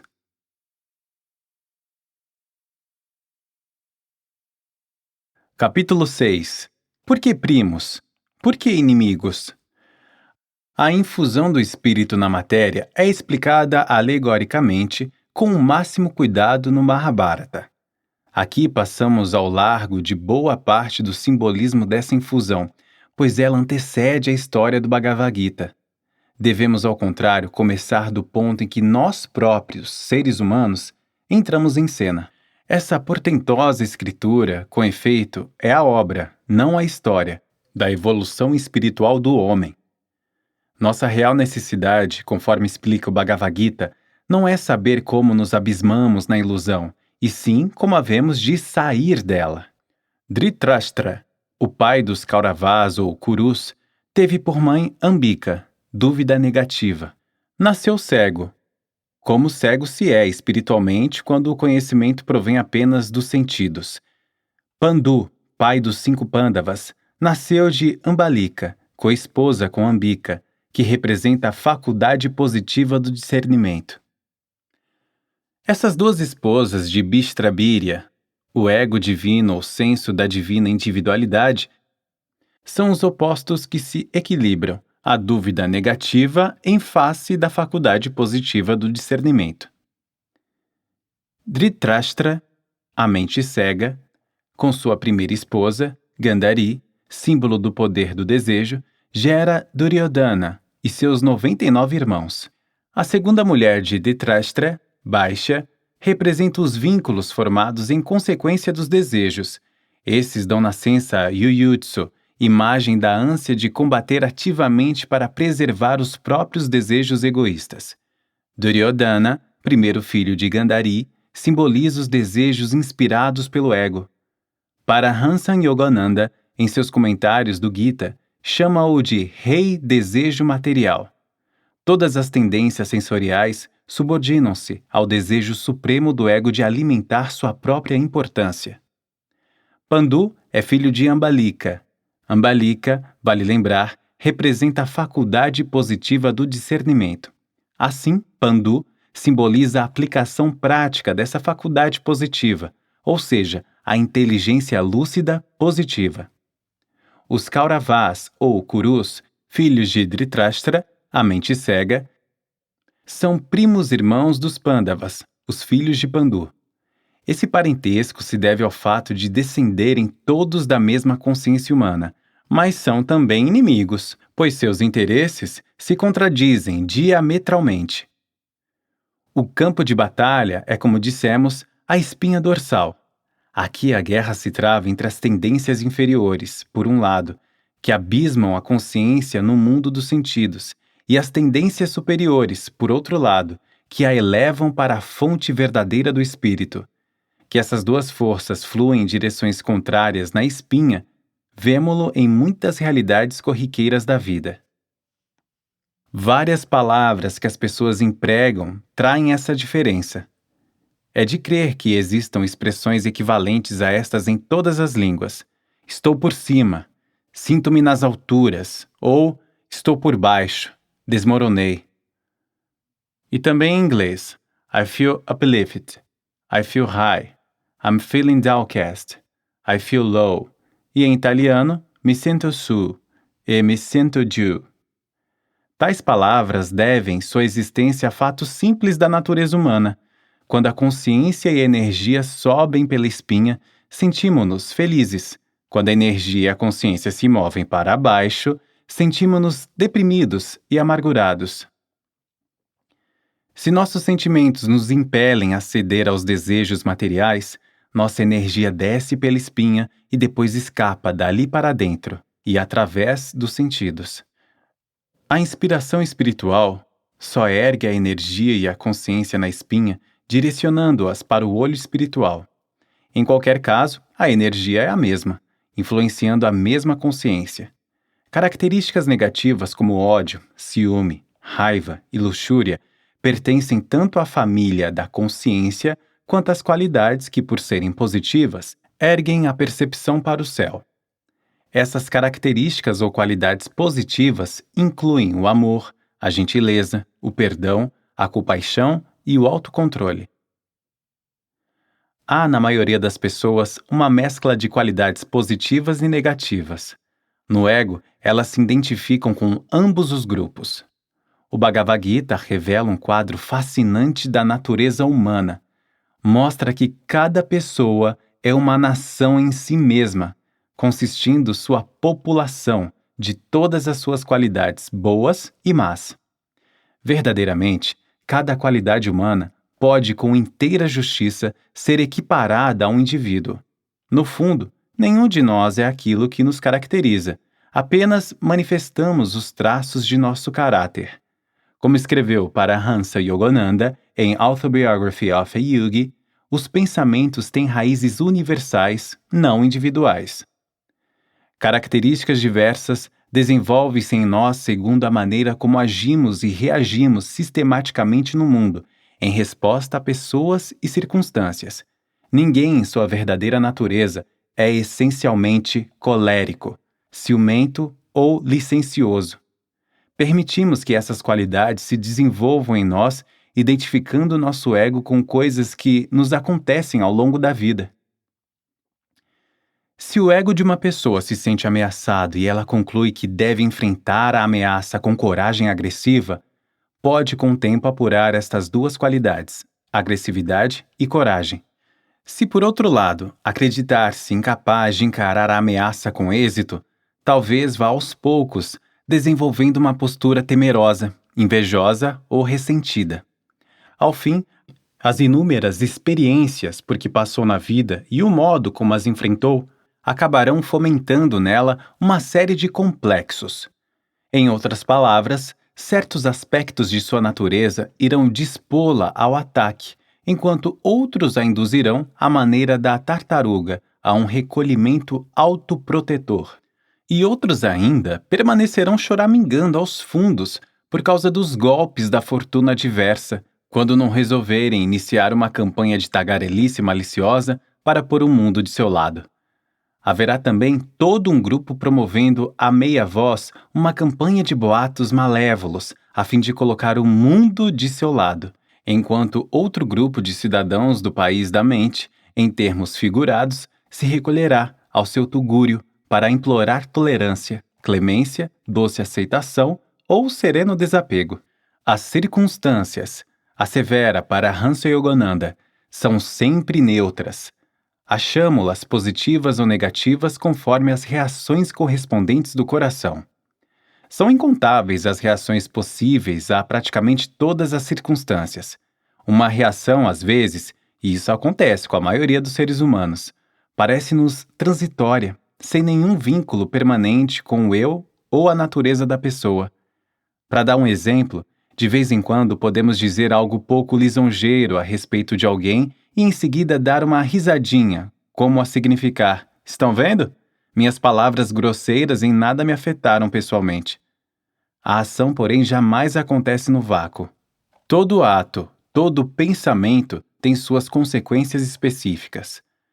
Há na natureza humana outro aspecto que transforma pensamentos transitórios em características definitivas. É a força do hábito. Assim, no Mahabharata e no excerto relativamente breve dessa epopeia, chamado Bhagavad Gita, temos o fascinante papel desempenhado por Drona, também conhecido como Dronacharya. Acharya significa mestre. Dronacharya foi o guru, ou mestre tanto dos Kurus quanto dos Pandavas. Tem no épico a função de ensinar-lhes as artes marciais, inclusive a prática mais importante da época, a do arqueiro. O arco, no Mahabharata, simboliza a espinha. Quando o arco está estirado, a corda lembra a espinha, e a madeira encurvada se parece um pouco com a frente do corpo. A flecha disparada simboliza o poder da concentração. Sob esse aspecto, podemos visualizar também as sobrancelhas, como as duas metades curvas de um arco, sendo o ponto central entre ambas as partes onde se firma a seta. O melhor aluno de Dronacharya foi Arjuna. Conta-se que o mestre propôs um teste a seus discípulos. Chamou um por um e pediu-lhe que acertasse a cabeça de um pássaro pousado no galho mais alto de uma árvore. Quando o aprendiz se apresentava, o mestre lhe inquiria: "Que está vendo?" Cada qual enumerava as muitas coisas que incidiam em seu campo de visão. Uma resposta típica era: "Vejo o pássaro, a árvore, as nuvens que flutuam." Dronacharya sabia então que o arqueiro não acertaria a cabeça do pássaro, e assim aconteceu com todos. Finalmente, chegada a sua vez, Arjuna deu um passo à frente. "Que está vendo?" perguntou Drona. "A cabeça do pássaro", respondeu o jovem guerreiro. "Nada mais?" insistiu o guru. "Nada mais. Apenas a cabeça do pássaro", repetiu Arjuna. "Dispare a flecha", ordenou Dronacharya orgulhosamente, certo do êxito de Arjuna. Só ele passou no teste. Dronacharya era, como dissemos, o guru de ambas as famílias aparentadas. Na guerra de Kurukshetra, porém, ele lutou ao lado dos Kauravas. Por que agiu assim? Arjuna não era seu discípulo predileto, o melhor de todos? Há uma razão sutil para semelhante escolha. Psicologicamente, o que acontece nas disputas entre aspirações elevadas e tendências mundanas da pessoa é que o hábito se alia a estas últimas. Nossa necessidade é substituir maus hábitos por hábitos bons. Os hábitos bons, no entanto, cedem a um poder superior e é isso que nos dá a verdadeira força. O poder de concentração exibido por Arjuna, bem como todas as demais qualidades boas necessárias à evolução espiritual, dependem inicialmente de bons hábitos, mas aquilo que empresta essas boas qualidades, sua força real, transcende o hábito. Trata-se de uma força que provém da inspiração supraconsciente. Assim, não são tanto os nossos bons hábitos que garantem a vitória espiritual, mas sim um influxo da graça, orientação e inspiração divina. Entre mentes, a força do hábito em geral passa para o lado negativo. Com efeito, até os bons hábitos precisam ser modificados pela inspiração divina. Do contrário, a pessoa, caso seja destituída de um entendimento superior, reverterá aos hábitos perniciosos. Drona se bandeou para o lado errado. Isso significa que não devemos depender unicamente de nossos bons hábitos para enfrentar testes psicológicos e espirituais. O hábito oriundo de ações passadas pode nos propiciar um bom karma, mas o karma em si tem de ser transcedido em dedicação à verdade. Enquanto isso, todas as nossas qualidades assumem as características das personalidades individuais. À medida que vamos nos aferrando a elas pela repetição dos atos que a elas nos associam. Devido ao hábito, essas qualidades se firmam como verdadeiras cidadãs de nossa nação da consciência. Toda pessoa, já o dissemos, é uma nação em si mesma. Milhares de milhões de cidadãos vagam dentro desse território, cada qual empenhado em satisfazer seus próprios desejos e ambições. Sigmund Freud mal arranhou a superfície da psicologia humana com suas pesquisas. Trabalhou basicamente com tipos psicológicos anormais, mas na verdade, todo ser humano, vivendo na ilusão, é uma massa de qualidades conflitantes ou complexos. Freud vislumbrou apenas o conflito entre desejo pessoal e expectativas sociais. Na realidade, o problema é infinitamente mais complexo.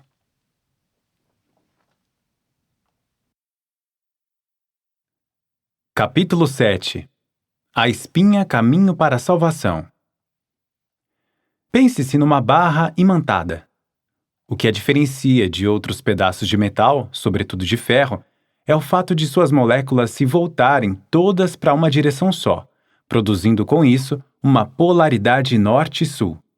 Na maioria das barras, as moléculas, cada qual com sua polaridade norte-sul, voltam-se para todos os lados, cancelando-se assim uma à outra.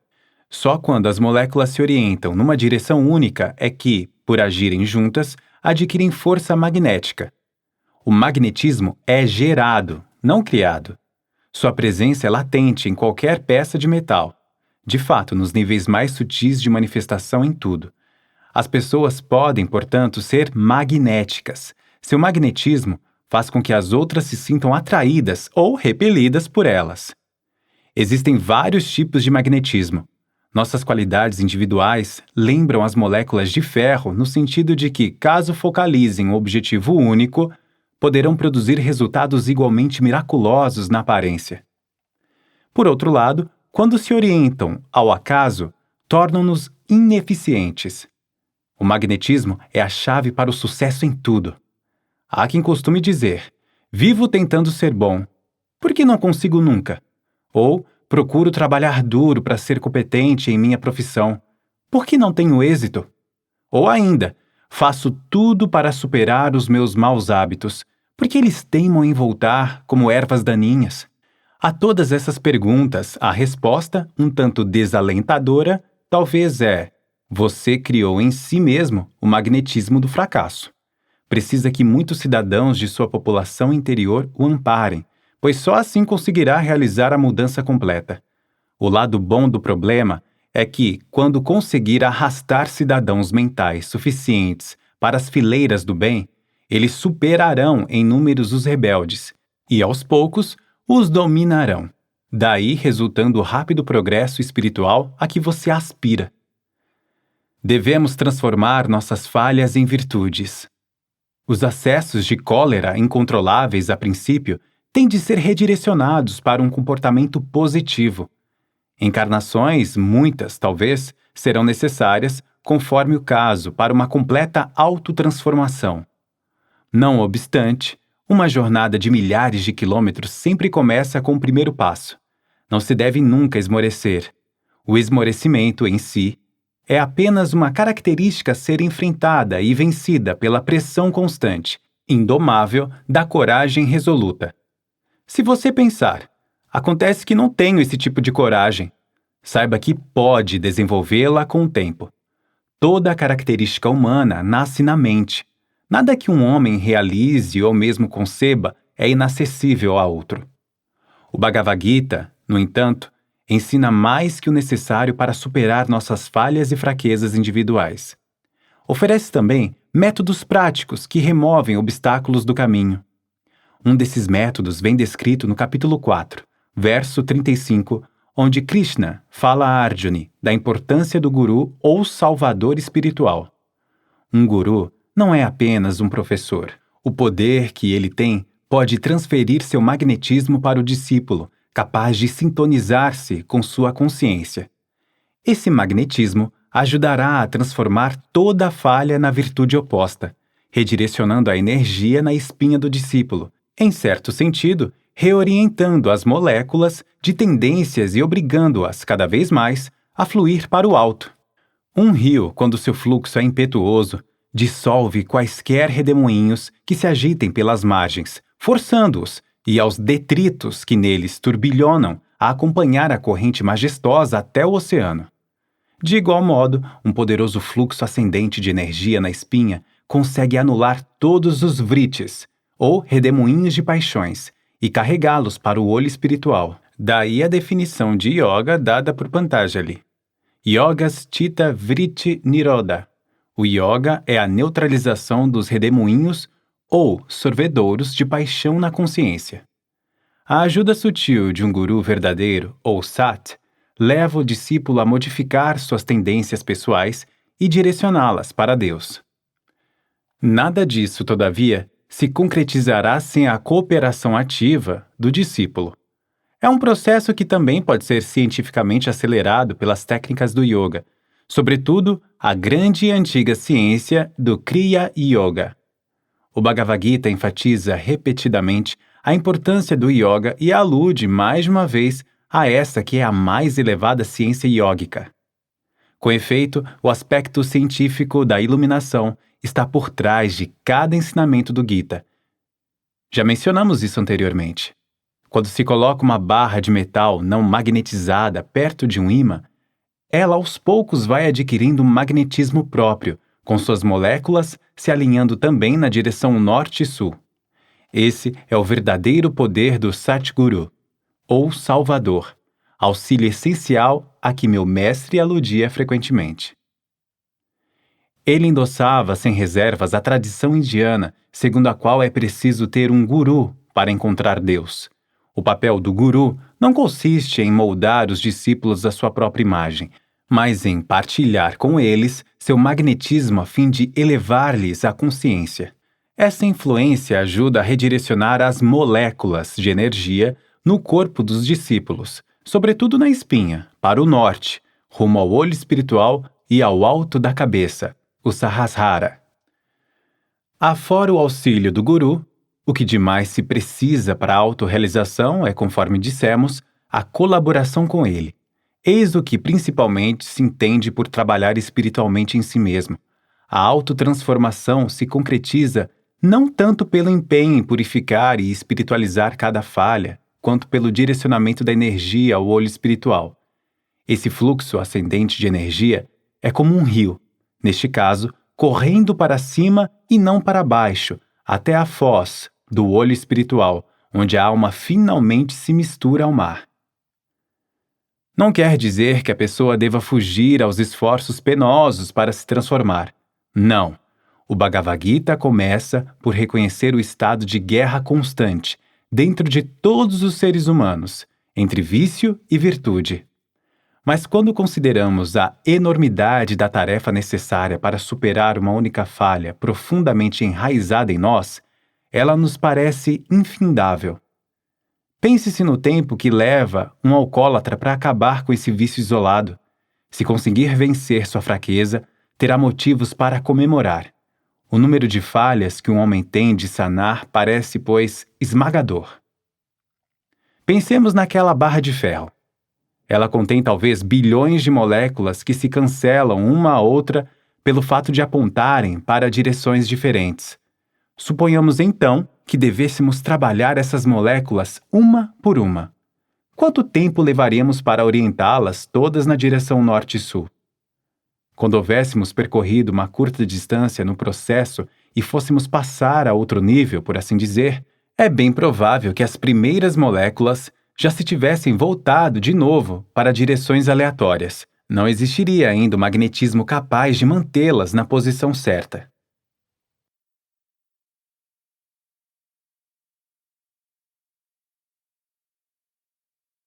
Capítulo 8.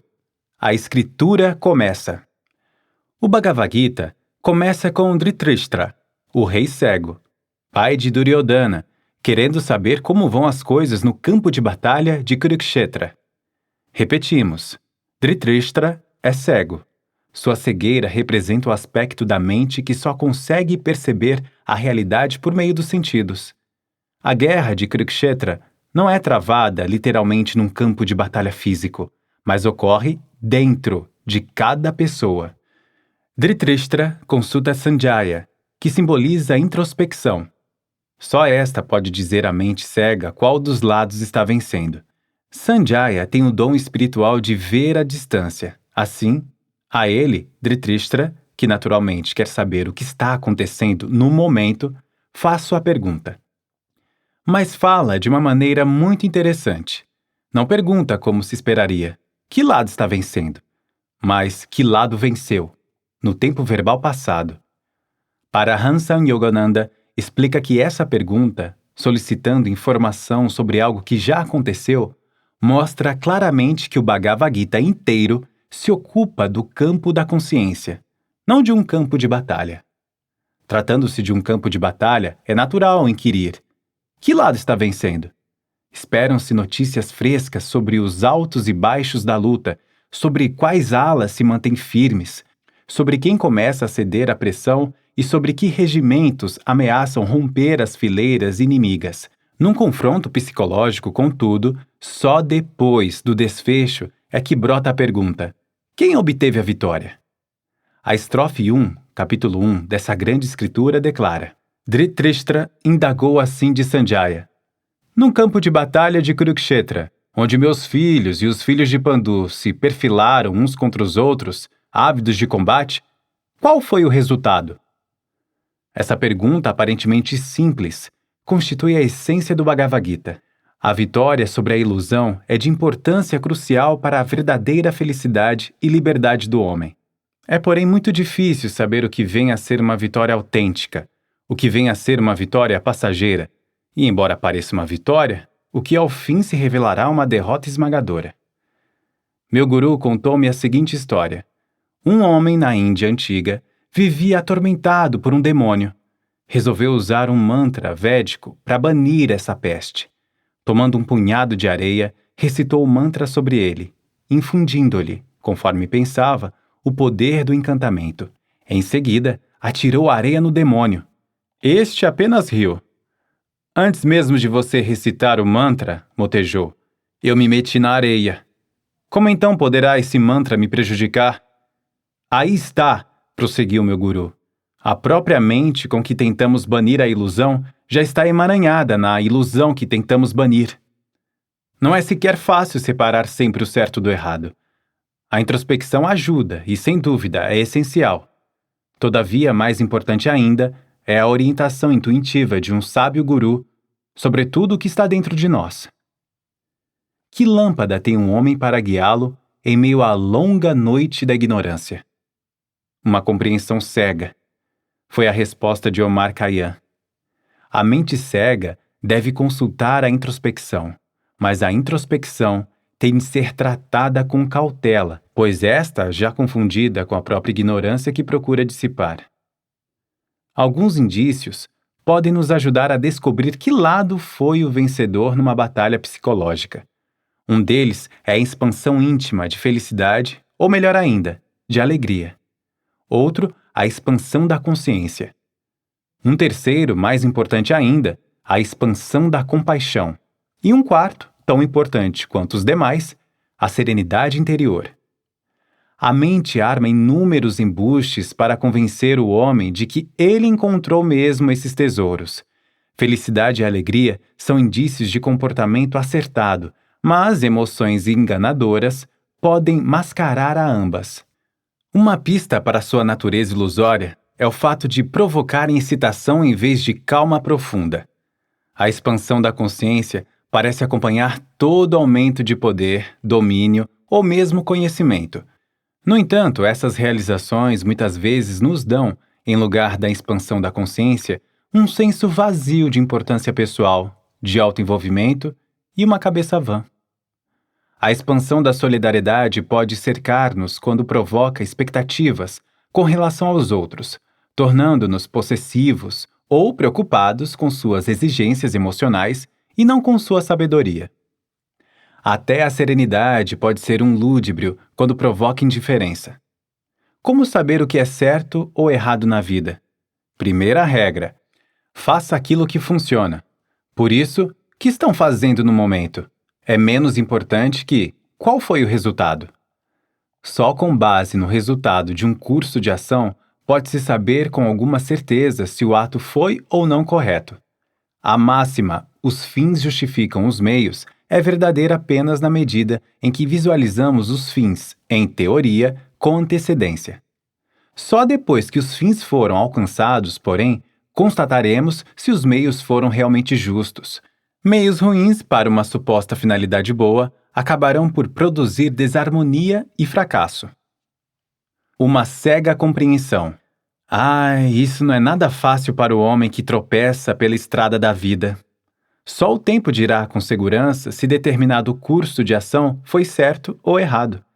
Por isso, o Gita diz aqui muito a propósito: qual foi o resultado?